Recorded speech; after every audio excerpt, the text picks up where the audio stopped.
Bir transgender fərd, kişi olmaq istəyən xanım, əgər bədəninə hormonal olaraq o hormonları inyeksiya elətdirəcəksə və onun artıq bir sinəsi varsa, bu digər həkimlər öz tibbi qanuni mastektomiya əməliyyatını orada icra eləməyiblərsə, artıq bu insanın xərçəng ehtimalı ən azı 20 dəfə qalxmış olur.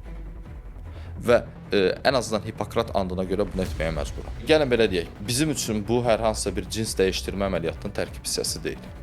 Bizim üçün bu klassik, tibbdə də qeyd olunan mastektomiya, süd vəzinin xaric olunma əməliyyatıdır.